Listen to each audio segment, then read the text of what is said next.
السلام علیکم جی، میں ہوں محمد ایاز کرائم سین کے ساتھ آپ کی خدمت میں حاضر ہوں۔ آج آپ کو بتائیں گے راولپنڈی اور اسلام آباد پولیس میں کیا اپڈیٹ ہوئی اور کتنی وارداتیں ہوئی اور کتنے مجرم گرفتار ہوئے۔ اس کے حوالے سے آپ کو بتاتے چلیں کہ گزشتہ روز 15 کے مطابق اسلام آباد کے اندر سنیچنگ کی جو 16 وارداتیں ہوئی، کار چوری کی 1 واردات ہوئی اور موٹر سائیکل چوری کی 22 وارداتیں اسلام آباد کے اندر ہوئی۔ لیکن یہ 15 رپورٹ کے مطابق یہ پولیس کی طرف سے خود یہ جاری کیا گیا تھا کہ اتنی وارداتیں ہوئی۔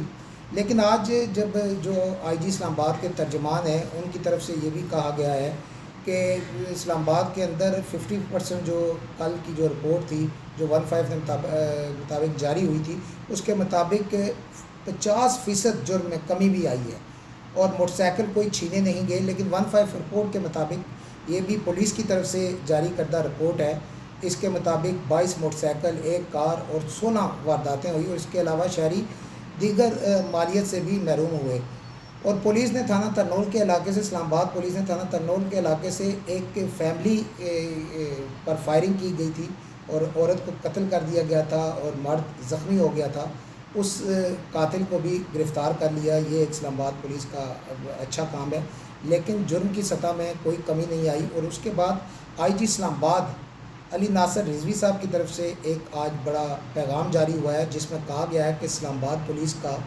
کوئی اہلکار اب اہلکار نہیں، تمام اہلکار افسر ہیں اور انہوں نے بہترین کام کیا اور ہم نے 22 گھنٹے کام کیا اور شہر سے جرم کی جو سطح تھی اس کو کم کیا اور جرم کی شرح کو نیچے لے کے آئے ہیں۔ سوشل میڈیا تک تو یہ باتیں بالکل ٹھیک ہیں اور آئی جی اسلام آباد جب سے آئے ہیں انہوں نے سوشل میڈیا ٹیم تو بڑی مضبوط رکھی ہوئی ہے، لیکن جرم کی جو سطح ہے یا جو شرح ہے اس میں کوئی کمی اس طرح ہوتے ہوئے ہمیں نظر نہیں آئی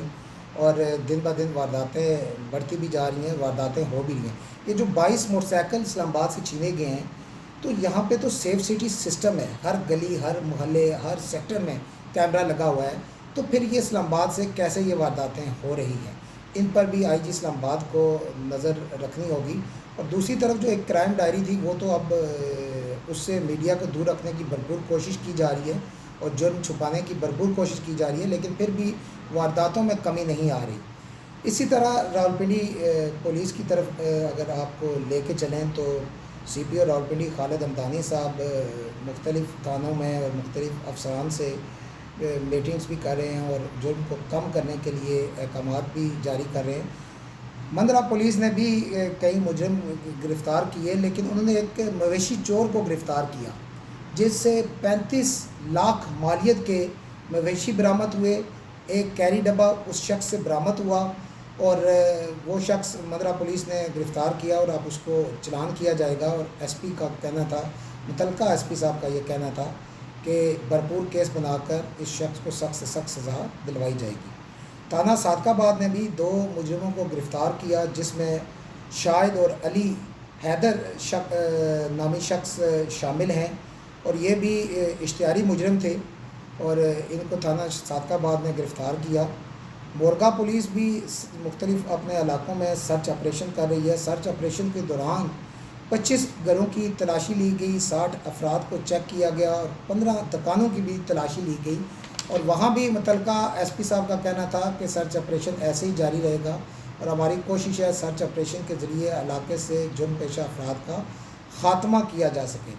راولپنڈی پولیس نے 7 منشیات فروشوں کو بھی گرفتار کیا، جن سے 4 کلو سے زیادہ چرس برآمد کی گئی، یہ بھی ایک اچھا کام تھا۔ اور اس کے علاوہ آپ کو بتاتے چلیں کہ راولپنڈی پولیس نے جو ایک آج اچھا کام کیا ہے، جس میں ٹیکسلا بار کے نیب صدر تھے جو کہ حامد اقبال صاحب، 3 روز قبل ان کی ٹیکسلا سے گاڑی چوری ہوتی ہے اور انہوں نے اپنی متعلقہ تھانے میں رپورٹ درج کی اور اس کے بعد سی پی او راولپنڈی نے اس پہ نوٹس لیا۔ سی پی او راولپنڈی نے اس پہ نوٹس لیتے ہوئے ایس پی سی آئی اے بینش فاطمہ کو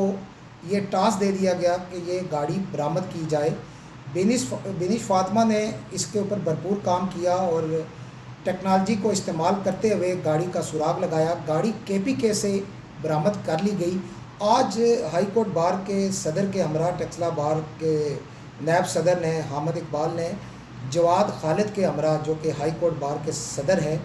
راولپنڈی میں سی پی او راولپنڈی سے خالد ہمدانی صاحب سے ملاقات کی، اور اس ملاقات کے دوران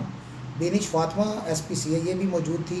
اور گاڑی متعلقہ مالک جو کہ نیب صدر ہیں ٹیکسلا بار کے، ان کے حوالے کی گئی۔ یہ 3 دن کے اندر بڑا اچھا کام کیا گیا، اور اس کا کریڈٹ ایس پی سی آئی اے بینش فاطمہ کو جاتا ہے کہ انہوں نے بہترین کام کیا، اور 3 دن کے اندر انہوں نے گاڑی برآمد کی۔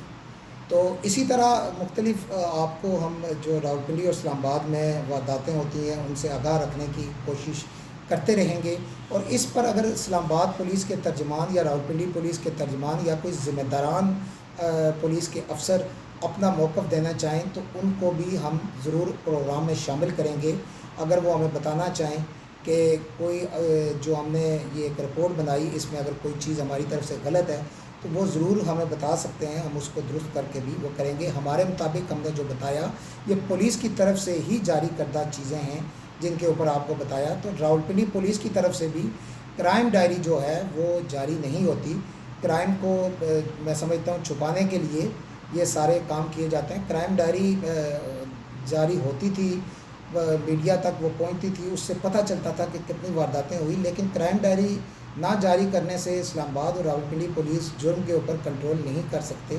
اصل مقصد ہے جرم کے اوپر کنٹرول کیا جائے اور شہریوں کو محفوظ بنایا جائے، ان کی زندگی کو۔ جو وارداتیں دن بہ دن بڑھتی جا رہی ہیں ان کو کنٹرول کیا جائے۔ تو بہت شکریہ، اجازت دیجیے، اللہ حافظ۔